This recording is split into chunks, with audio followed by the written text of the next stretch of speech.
날마다 쓰는 나의 신앙일기 TV 데일리 큐티 나무향기입니다. 오늘은 히브리서 7장 11절부터 13절을 묵상하겠습니다.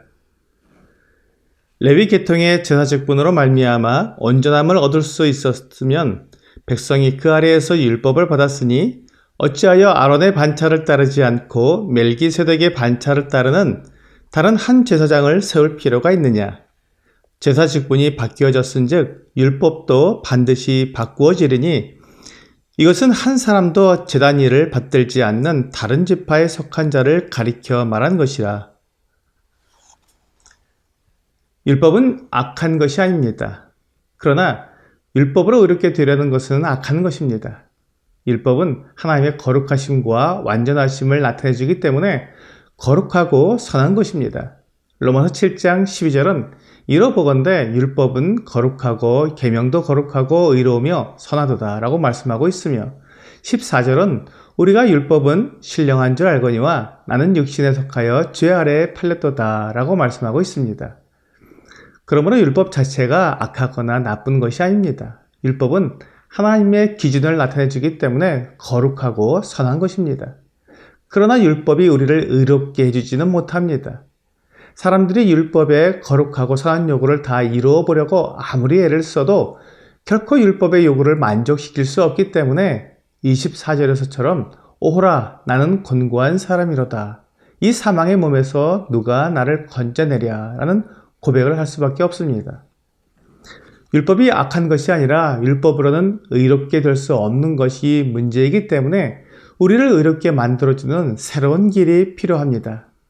오늘 본문 11절은 레위 계통의 제사 직분으로는 말미암아 온전함을 얻을 수 있었다면 백성이 그 아래에서 율법을 받았으니 어찌하여 아론의 반차를 따르지 않고 멜기세덱의 반차를 따르는 다른 한 제사장을 세울 필요가 있느냐라고 묻고 있습니다.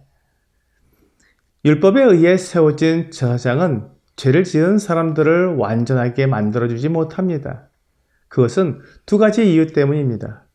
첫째는 제사를 드리는 제사장들이 완전하지 않기 때문입니다.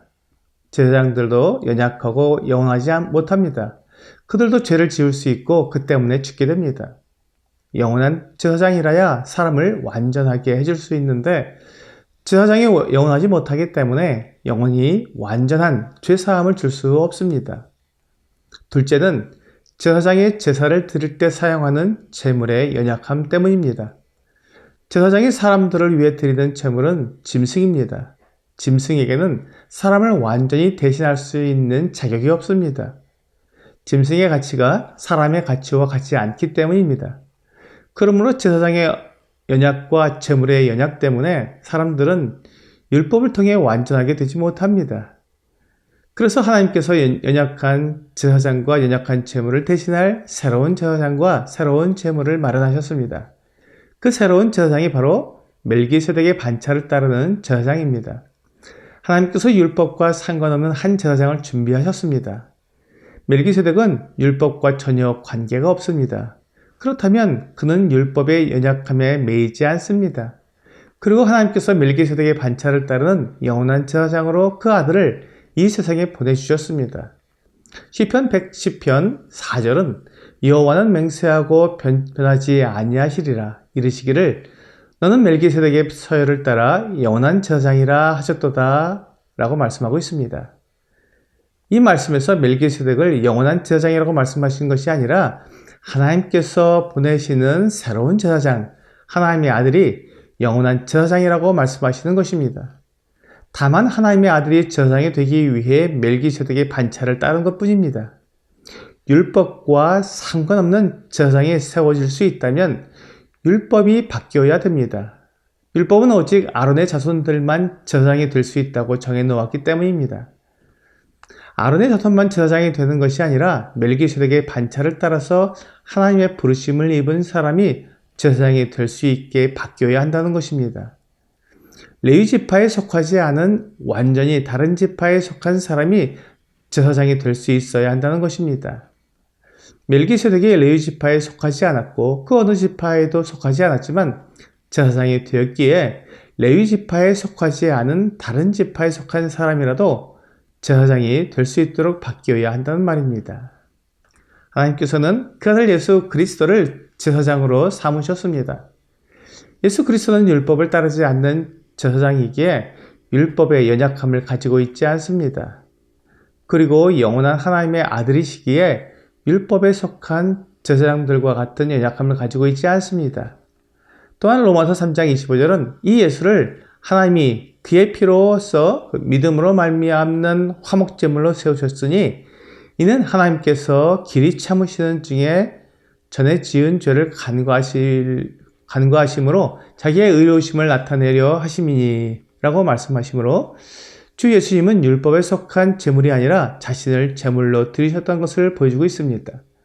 그러므로 이제 율법에 속한 제사장과 그 제물의 연약함이 우리 주 예수 그리스도에게는 없는 것입니다. 주 예수님의 제사장 직분은 영원하기에 완전합니다. 그리고 주 예수님이 드리는 제물은 주 예수님 자신이기 때문에 그 가치가 사람보다 훨씬 큽니다. 그러므로 주 예수님께서 제사장으로서 자신을 제물로 드리는 이 화목제사는 완전합니다. 율법에 속한 제사가 가지고 있는 약점이 없습니다. 율법이 거룩하고 선하지만 그 율법을 이룰 수 없는 사람의 연약함이 예수 그리스도의 하나님의 아들을 통해 완전하게 되었기에 하나님께 담대히 나아갈 수 있게 되었습니다. 이어지는 26절은 곧 이때에 자기의 의로우심을 나타내사 자기도 의로우시며 또한 예수 믿는 자를 의롭다 하려 하심이라. 예수 그리스도를 통해 완전한 의를 가지게 되는 방법은 하나님의 아들 예수 그리스도를 믿는 것입니다.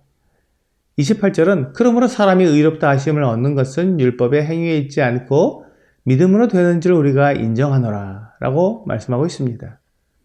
우리 주 예수 그리스도께서 율법을 따르지 않는 제사장이 되신 이유가 바로 사람이 율법의 행위로 의롭게 되지 못하기에 믿음으로 의롭게 되는 새로운 길을 마련해 주시려는 것입니다. 이 새로운 길은 예수 그리스도 그분이십니다.